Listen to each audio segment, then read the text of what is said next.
You start the movie kind of in the same place as you ended the last movie, really. It's, Janine, who is Kate Winslet's character, is dead, and they are dealing with the ramifications of, the end of a civil war, essentially. And there's a trial, and people are being put on trial that worked with Erudite and worked with Janine's character, and they are being, in a way, executed for crimes.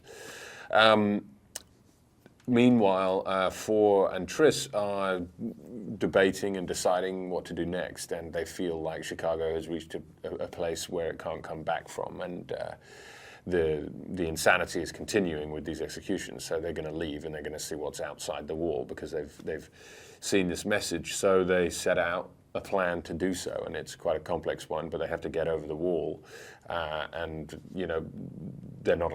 people don't want them to leave. Let's just say so. It's and then it begins a whole complex sequence, and they leave the city and they discover what's outside of Chicago.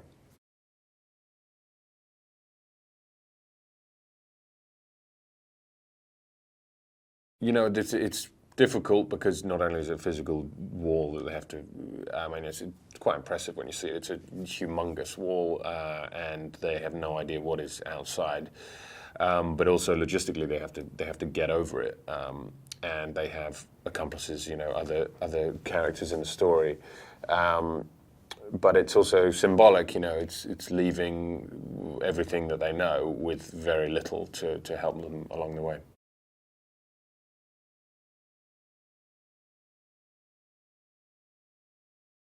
It's a wasteland. It's obviously a place that has suffered some kind of chemical warfare.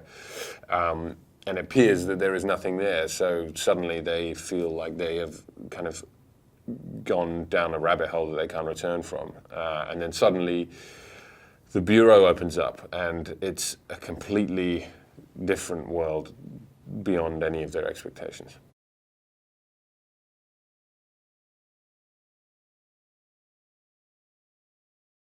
David's played by Jeff Daniels, and he is this new, quiet but charismatic presence in their lives, and he is essentially the kind of leader or the person who runs the Bureau.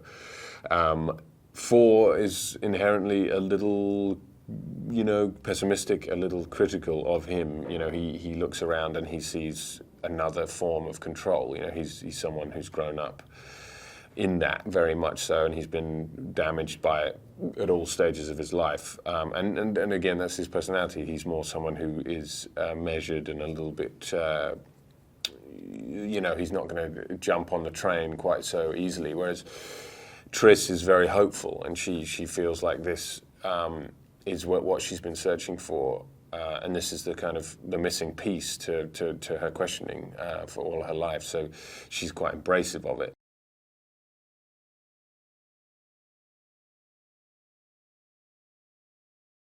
Some of the fun of the movie is discovering this new world and discovering a new technology, and Four has a chance to use some of the weapons that they have and they're able to use, and he's quite impressed by them. And being, a kind of a consummate soldier, I guess, he has a chance to kind of revel in that in quite a fun way.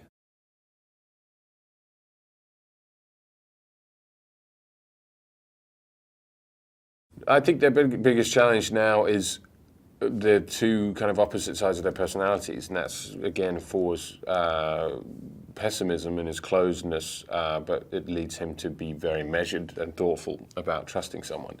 And Triss's impulsiveness and kind of natural, hopeful energy, which in some ways is good, but in some ways can get into trouble. And they butt heads and they go their separate ways for a section in the movie. And I like that conflict. I think it's good to have a little conflict between them because it reflects reality.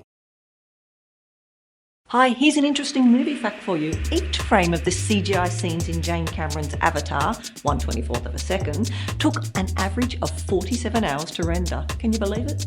For this and more movie facts, click on more videos. But if you want something else, click on the playlist.